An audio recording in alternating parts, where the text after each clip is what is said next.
Ladies and gentlemen, boys and girls, children of all ages, it's the Imperfect Ones, King Scrum, along with the last man standing, Christopher Hart, bringing you the Jobber. Just when you think you've got all the answers, here we come, change the culture.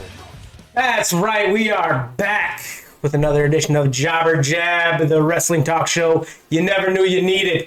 I'm, as always, King Cruz. I'm Christopher Hart. Shout out ProWrestlingTees.com for this sick last month's Black History Month Cody Rhodes t-shirt. American Nightmare. Shout out Pro Wrestling Tees. We got a good show for you today. A lot of wrestling news. So let's just jump right into it.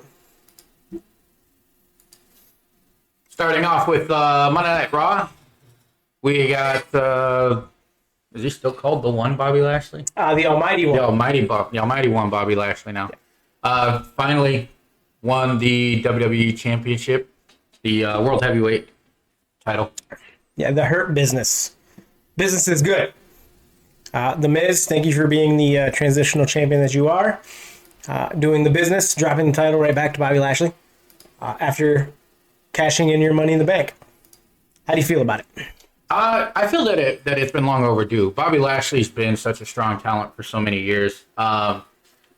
When they had ECW going on, he was the head of ECW pretty much. He kept the ECW title multiple times, and then when they had the 3D title, he carried that one. He went over to Impact and was the man for the longest time, and then bringing him back over to WWE, he really hasn't done anything until now. So I'm glad that they're finally giving him a run. Initially, I have to say I was a little bit biased. I thought that them giving Lashley the title was Vince McMahon kind of throwing shade at Moose over at TNA Impact. Okay. But I like where they're headed with this angle. The Hurt Business has been actually a pretty decent faction since they came in. Mm-hmm. They've got all the gold. I mean, and you got MVP leading the pack. So what else really is there to say about it? Shout out to MVP for resurrecting two careers. One Bobby Lashley and the other one Shelton Benjamin.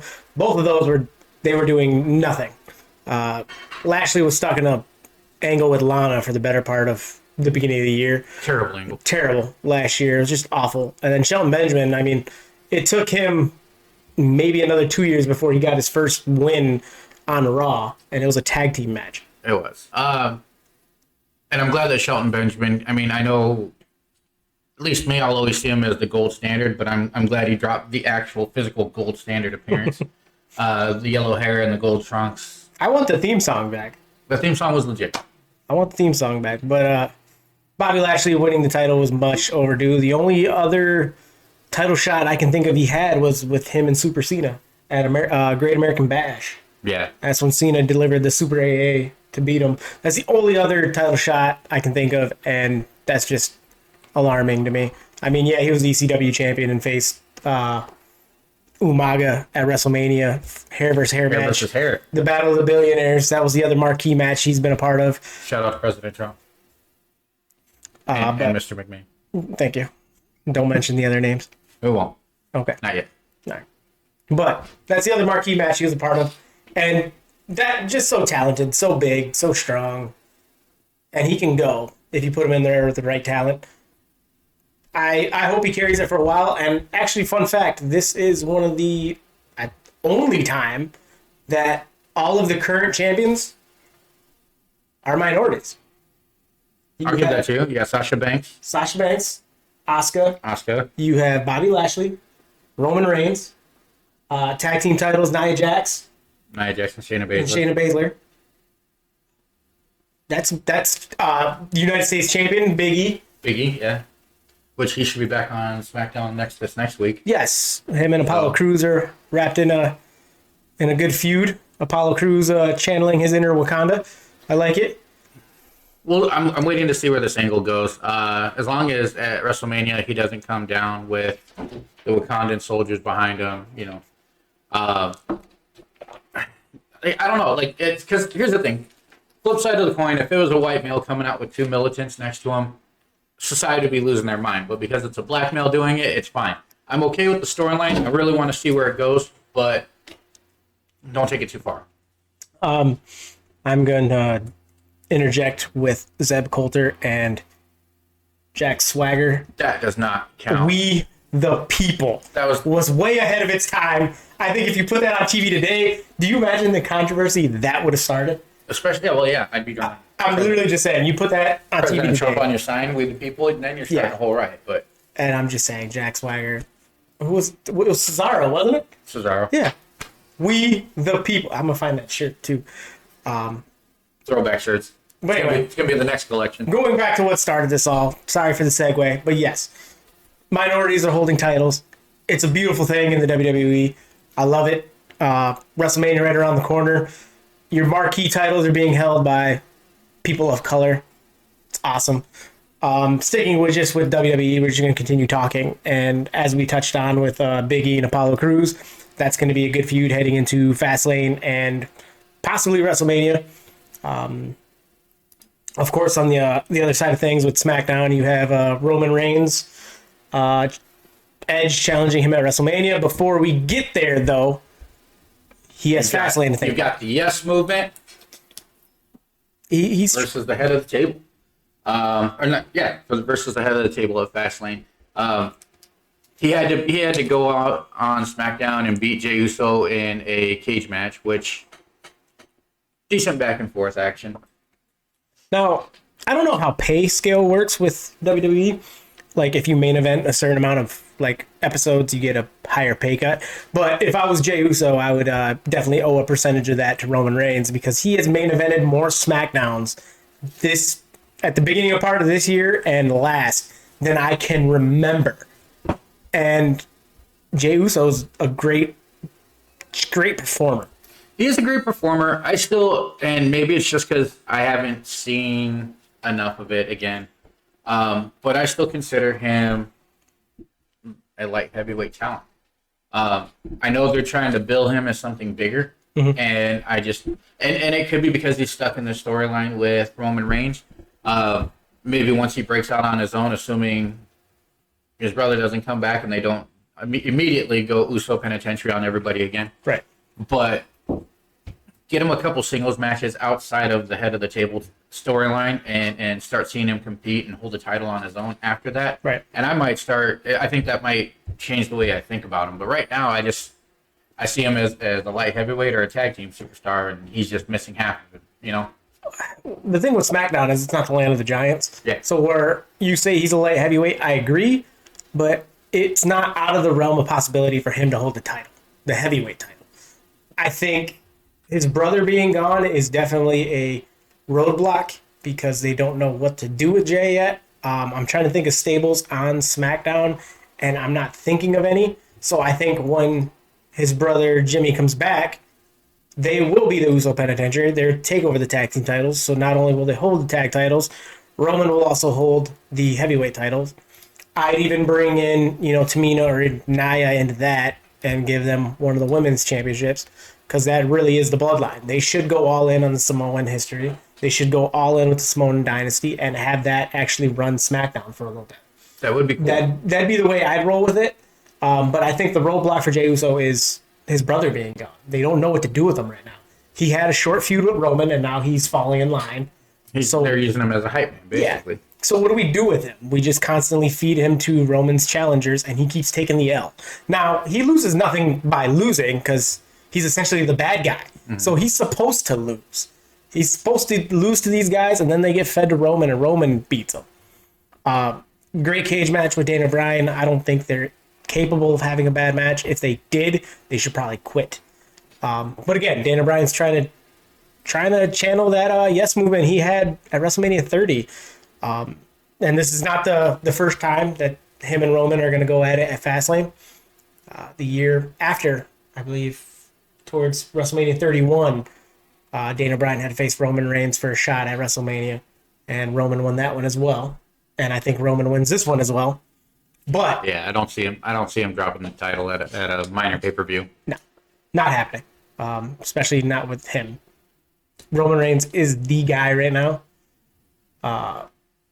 He's been that for a while, but right now more than any other time, he is the guy. He's not losing. Dana Bryan plays a great underdog.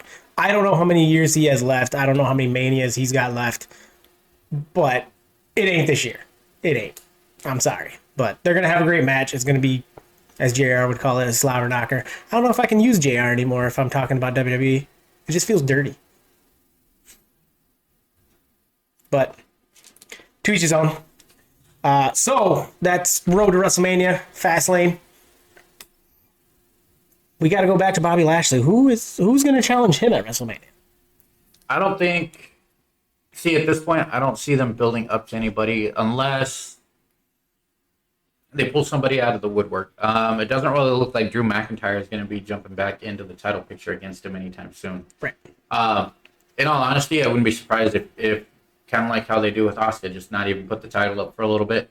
Let him carry it. I could see them doing a 6-man tag match. Again, against who? But I'm sick of title holders being in tag matches, not being used. It upsets me to my core. I don't know. And then on top of that, like I complained about Bianca Belair and Sasha Banks being a tag team before WrestleMania. Before her match. Why? Why do we constantly do this? Why my Mania opponents have to be tag team? They're most likely going to win. It reminds me of John Cena and Shawn Michaels. They had no business being tag team partners. They won a title. They won tag team titles. No business. It makes your tag team division look weak. Hang on. So, but you're honestly going to tell me that outside of the Royal Rumble, Bianca Belair winning it and choosing Sasha Banks, which we all knew was the obvious choice, had that not been the case in the storyline right now, you don't think that normally Bianca Belair and Sasha Banks would make a good women's tag team? Okay, I'll give you that. They've got the magic together. I'll give you that. Yeah, they'd make a great tag team, but build to that. Don't throw two singles competitors in the ring and they have great chemistry all of a sudden. Build a tag team. But the fact that she named her WrestleMania opponent, I'm tired of this. Now they should stay apart, and when they do see each other, it should be on like cats and dogs. Right. It should be like the movie Heat. Okay, Al Pacino, Robert De Niro. They only see each other 2 times in that damn movie, in the middle and in the end, and the build-up was amazing. If Sasha Banks and Belair are going to be anywhere near each other at this point, it should be physical. I got you there. Yeah, I said what I said. But again, and that's going to Bobby Lashley. Who is he going to face? Again, I don't see, like you said, Drew McIntyre. I don't see him in the picture. He's got something going on with Sheamus. Bobby Lashley constantly is calling out Brock Lesnar right now. He is, and I hate to think that he's going to come back in out of nowhere, and challenge Lashley. But unfortunately, not me personally, but I know a lot of fans want to see that match. For whatever reason, there's a lot of fans that aren't sick of seeing Brock Lesnar. I want to see it. I just don't want him to hold the title for a year and a half and wrestle for it 4 times. I agree. I want to see it, but I don't want to see it without fans. I want that to be huge. 2 MMA fighters, the MMA background, college wrestling background. I think that'd be a hell of a match. I just don't want it wasted on no audience. I don't know how they're doing Mania. They said they're doing fans, but I haven't heard anything else about that. That shouldn't be wasted. Well, the Super Bowl ain't good, and they didn't have a massive outbreak, so True. Things are looking good. And some states are opening up. There you go. Shout out to Texas. Right, but that's not what this is about. We're not gonna get started in there because we live in Michigan. Don't get us started. We won't on our restrictions. Unlock or get out of lockdown. Right. Anyway.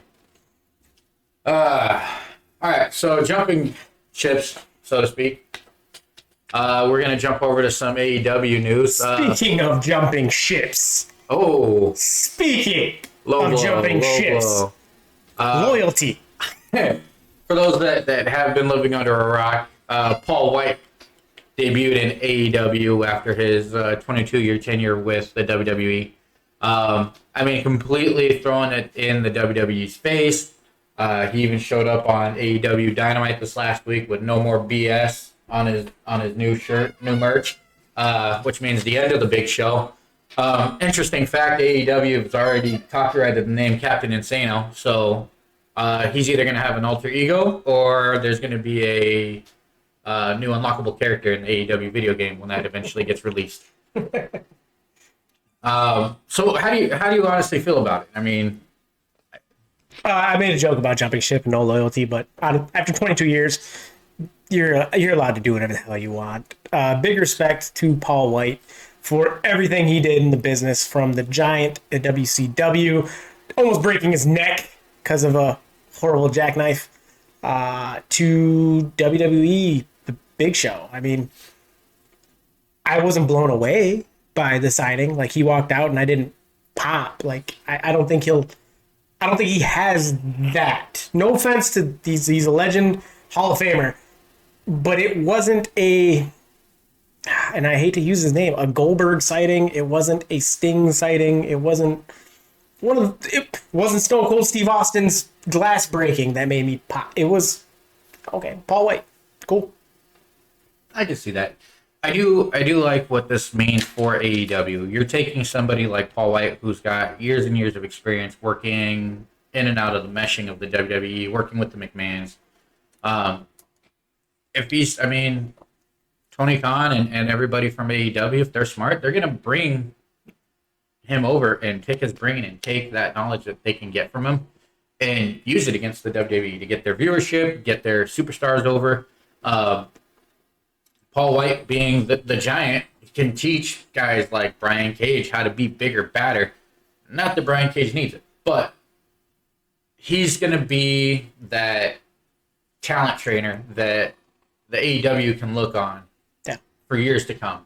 Paul White's, last time I saw him, he was in great shape.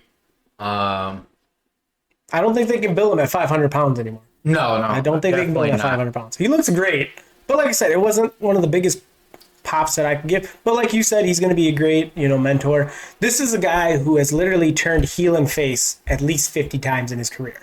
Like, you look back, he would start the day as a face, be a heel at the end of the night, and then next week he's back to a face. Mm-hmm. I don't know why, but if he ever was called upon, no gripes. It is what it is. I remember him swinging Rey Mysterio off of the board. Mm-hmm. Remember him swinging Mysterio right into the turnbuckle. Right in the turnbuckle. And him smacking his head, which was awesome. Or even, was it him who threw Rey Mysterio into the crowd like a dart? Yes. So, congratulations to Paul White. I can't wait to see where you go. Like you don't have to do a lot of in-ring promotion. I'm sure you will. Hell, even a man such as you has to get the urge to lift boots up again every now and again.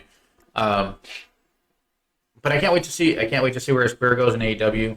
So let's hope that. I will say I'm not as afraid of him taking a bump as I was with Sting. We'll get to that. I get it. Sticking with AEW news, and we'll actually go ahead and jump right into that. So you've got Team Taz came out 2 weeks ago and kind of ambushed Sting. Brian Cage delivered a hell of a powerbomb to Sting, and Sting took it. I don't even think I could handle a powerbomb like that from Brian Cage. So 61-year-old Gordon there took the powerbomb like nobody's business. My heart stopped. There's memes of it, and there's memes of it of the camera right overhead and Sting's face. I wonder if he had that "what the fuck was I thinking" moment afterwards. It had to be. But and then you come back last week on Dynamite. He came in and he delivered the Scorpion Death Drop. So my question: you're Brian Cage. Okay. Do you lay off? Do you? I mean, it's a power bomb. It's gonna hurt. Mm-hmm. But I've seen him deliver some power bombs. Does he lay off? No, absolutely not. I agree. Well, I mean, at this point, why? Yeah. Go for broke. You side on the dotted line. If you can't take this, you ain't gonna be in the street fight. Which the street fight does take place tonight. Oh. AEW Revolution pay-per-view tonight. If you guys are gonna get a chance to watch it, I'd recommend it. It's supposed to be a fully lined up card. Shout out to Darby Allin coming in looking like Shawn Michaels with his off the rappel zip line. Yeah, there you go. Looking like Shawn Michaels, painted like Sting. All he was missing was the painted like Sting. It was awesome. Ballsy. They usually don't do any zip lining or rappelling anymore for reasons. Obvious reasons. Yeah. Let's see what else we got going on.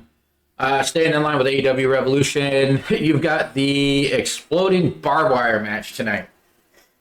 Go ahead with your views on it. Listen, okay, exploding barbed wire match. Okay, in this match is Jon Moxley and Kenny Omega. Kenny Omega, quote unquote, the best wrestler in the world. Why? Why do we need a death match? Why?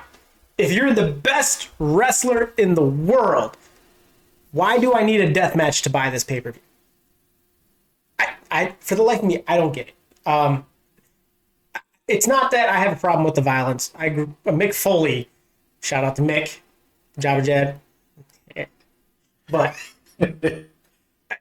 I grew up watching his craziness, thumbtacks, going through Hell in a Cell, going over the Hell in a Cell cage. Hell, even all of Mick Foley's Japanese matches, Right. which is ideally where the barbed wire match started. Yes. I've never seen an exploding barbed wire match, so that'll be interesting. Which, if you haven't seen, I believe, a documentary for WWE talking about the rise of Triple H, it talks a lot about Mick because Mick felt like he helped Triple H become the game. And the reason why I bring it up is because when they were planning their feud, which was that it culminated at the Hell in a Cell against Cactus Jack for Mick's career, they brought up the Japanese death matches. And Triple H, I quote unquote, might be wrong, was he stated, "Yeah, we'll use some of that, but ours would be good." Oh, yeah. You're meant to tell a story as a wrestler, psychology, all of this. You bring people in. The violence isn't what gets me, as long as there's a reason for it.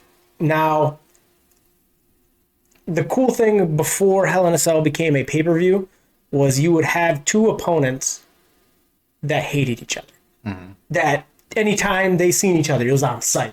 Bam, they're going at it in the back. We got to break them up.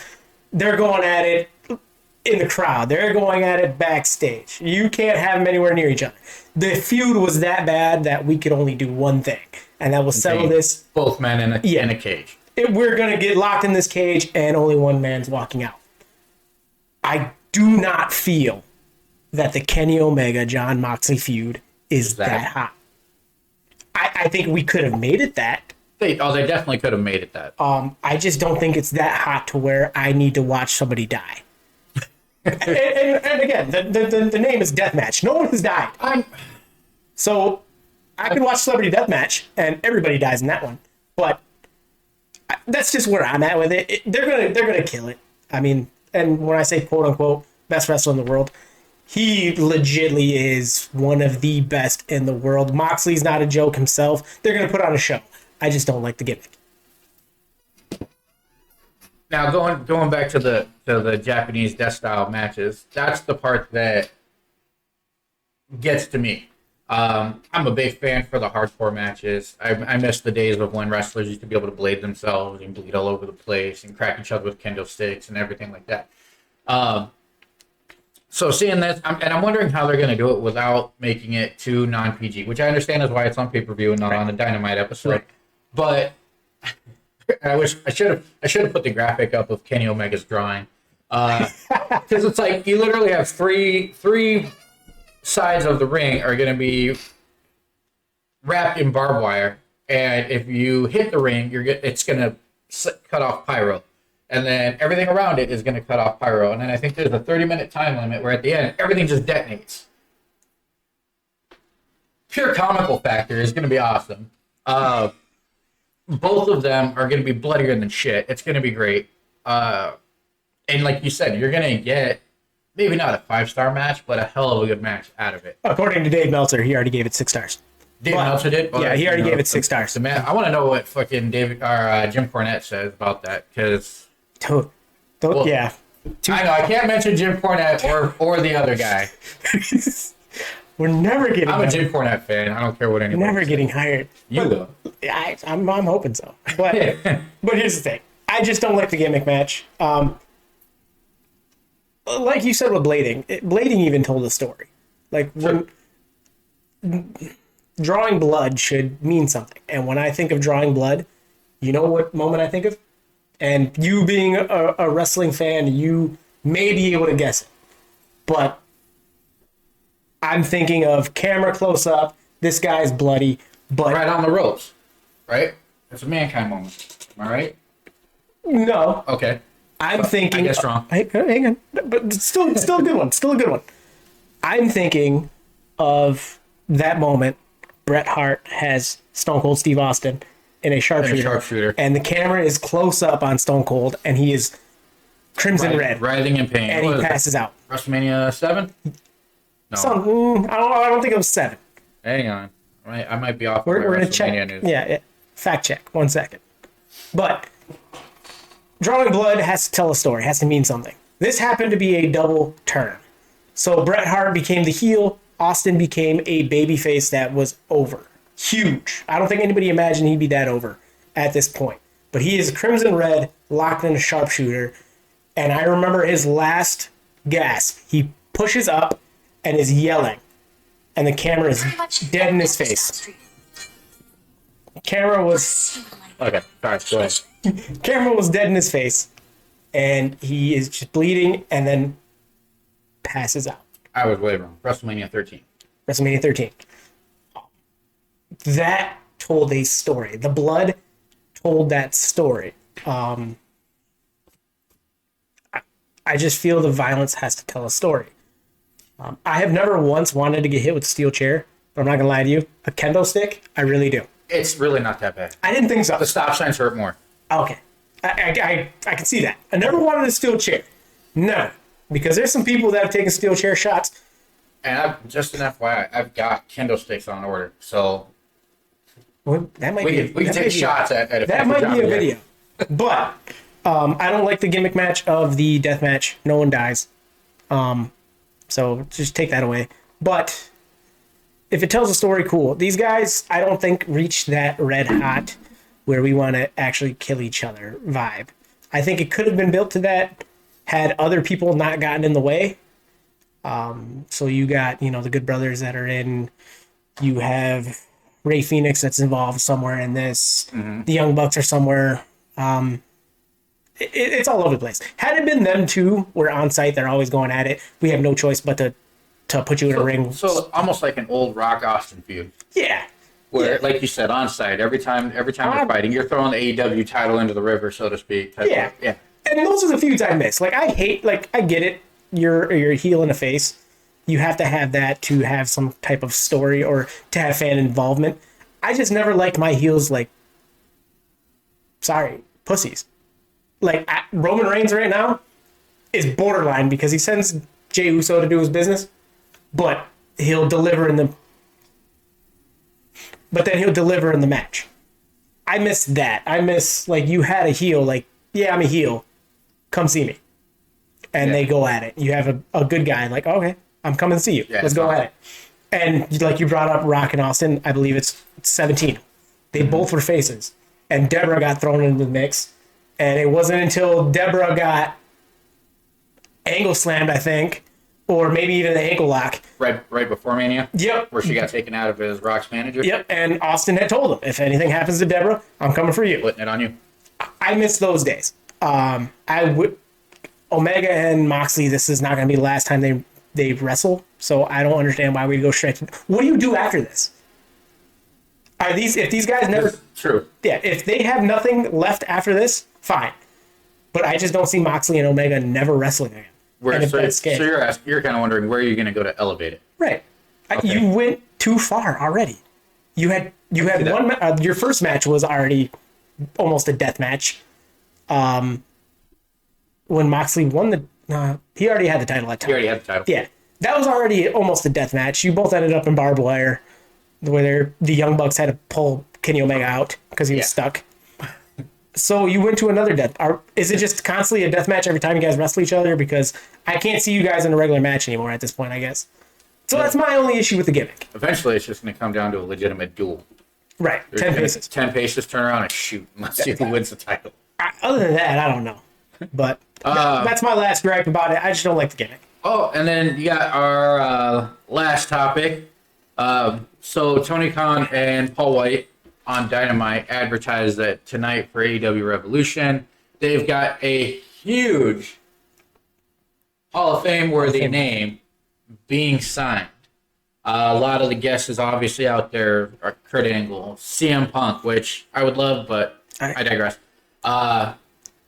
Who else? Batista's being thrown in the mix. Christian's being thrown in the mix. There's some others that I've heard. I can't think of off the top. Basically, if you're a beating heart that has worked with some wrestling company and you're considered Hall of Fame worthy, you're all elite at this point. But do you have a guess? Who are you thinking? I think right now Christian. Christian? I'm thinking right now Christian. He's not signed to a contract. He's not involved in the storyline with Edge. I can see him. He came back to the Royal Rumble, knows he still has it. Mm-hmm.